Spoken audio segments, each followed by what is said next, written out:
Swachhandhra corporation chairman Pattabhi మాట్లాడుతున్నారు. Live చూద్దాం. కడప జిల్లాలో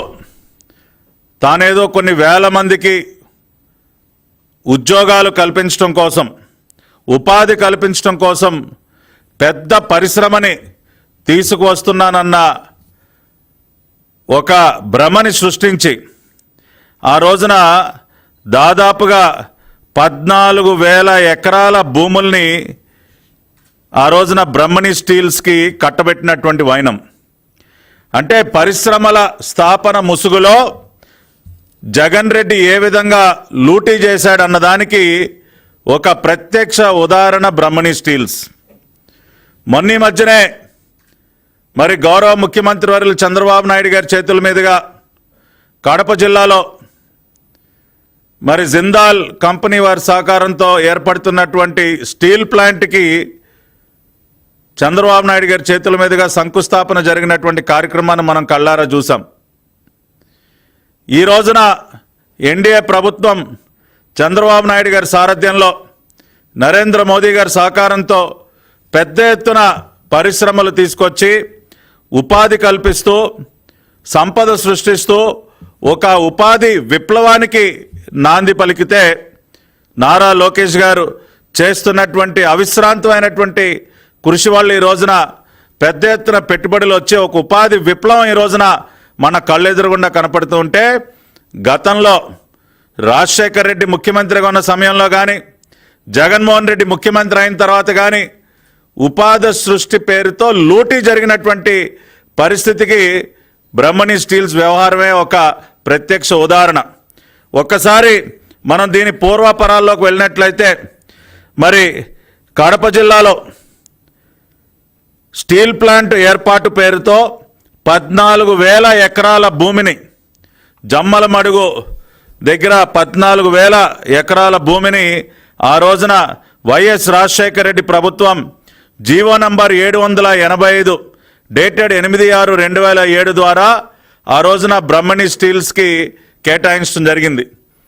ఎవరిది ఈ బ్రహ్మణి స్టీల్స్ అని ఒక్కసారి మనం గనక, ఈ బ్రహ్మణి ఇండస్ట్రీస్ అన్నది ఒకసారి గనక మనం పరిశీలించినట్లయితే, మరి ఓబులాపురం మైనింగ్ కంపెనీ, గాలి జనార్దన్ రెడ్డి, మరి ఇతర ప్రముఖులు ఎవరైతే ఉన్నారో ఓబులాపురం మైనింగ్ కంపెనీ వెనుక మరి అదే వ్యక్తులు ఆ రోజున బ్రహ్మణి ఇండస్ట్రీస్ పేరుతో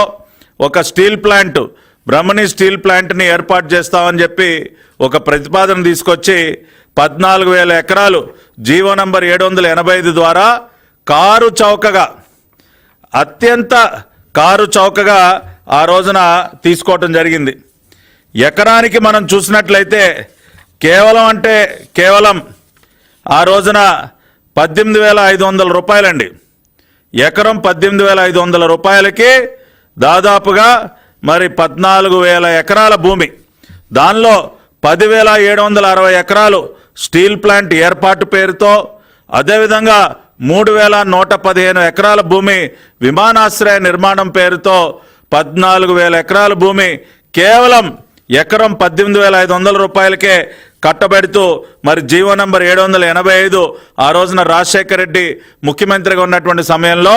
జీవో ఇచ్చినటువంటి పరిస్థితి. అంటే స్టీల్ ప్లాంట్ పేరుతో కేటాయించినటువంటి భూమి ఏదైతే ఉందో 10,760 ఎకరాలు, ఎకరం 18,500 చొప్పున మనం లెక్కేస్తే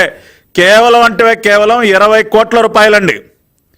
కేవలం 20 కోట్ల రూపాయలకి 10,760 ఎకరాల భూమి స్టీల్ ప్లాంట్ పేరుతో కట్టబెడితే, ఈ రోజుకి కూడా ఒక్క ఇటుకరాయి కూడా దానిలో పెట్టని పరిస్థితిలో ఈ రోజున ఎన్డీఏ ప్రభుత్వం, చంద్రబాబు నాయుడు గారి ప్రభుత్వం ఆ భూమిని తిరిగి మళ్ళీ వెనక్కి తీసుకోవటం జరిగింది. ప్రజల సొత్తు ఏదైతే ఉందో, రాష్ట్ర ప్రభుత్వ ఆస్తి ఏదైతే ఉందో, మరి జగన్మోహన్ రెడ్డి యొక్క లూటీకి బలైపోయినటువంటి దాదాపుగా 14,000 ఎకరాల భూమి ఏదైతే ఉందో, దానిని కడప జిల్లా కలెక్టర్ గారు చెరుకూరు శ్రీధర్ గారి ఆదేశాల ద్వారా ఇవాళ న్యాయస్థానాల్లో ఉన్నటువంటి అన్ని ఆటంకాలు తొలగించుకొని ఈ రోజున మళ్ళీ కూడా ప్రభుత్వ ఆస్తిగా, ప్రజల ఆస్తిగా మారినటువంటి పరిస్థితి ఇవాళ మనం గమనించాలి. ఆ రోజున తమ ఖజానాన్ని నింపుకోవడం కోసం, తమ జేబులు నింపుకోవడం కోసం పెట్టుబడుల పేరుతో వేల ఎకరాల భూమిని తనకి కావలసినటువంటి వ్యక్తులకి దారాదత్తం చేసి దోచిపెట్టి క్విట్ ప్రోకో ద్వారా మళ్ళీ కూడా తన ఖాతాల్లోకి సొమ్ము మళ్లించుకుని ఒక్క ఇటుకరాయి కూడా పెట్టకుండా ఒక్క ఉద్యోగం కూడా సృష్టించకుండా ఆనాటి భూ కేటాయింపులు ఏవైతే జరిగాయో ఆ భూమిని మళ్ళీ కూడా అటువంటి భూబకాసురుల కబంధ హస్తాల నుంచి విముక్తి కల్పిస్తూ ఈ రోజున చంద్రబాబు నాయుడు గారి ప్రభుత్వం, ఎన్డీఏ ప్రభుత్వం వెనక్కి తీసుకుని మళ్ళీ దాన్ని ప్రజల ఆస్తిగా, ప్రభుత్వ ఆస్తిగా మార్చినటువంటి సందర్భం ఇవాళ మనం చూస్తూ ఉన్నాం. ఆ రోజున మీరు చూసినట్లయితే జరిగినటువంటి పరిణామాల క్రమం, జగన్మోహన్ రెడ్డి ఒక ముఖ్యమంత్రి కొడుకుగా ఆ రోజున వ్యవహరిస్తూ ఒక అనాథరైజ్డ్ పవర్ సెంటర్గా మారిపోయి ఒక డిఫాక్టో సీఎంగా మారిపోయి ఆ రోజున అన్ని వ్యవహారాల్లో ఏలు పెడుతూ అనేక అక్రమాలకి పాల్పడినటువంటి సంగతి ఒక్కసారి మనం గుర్తు చేసుకోవాలి.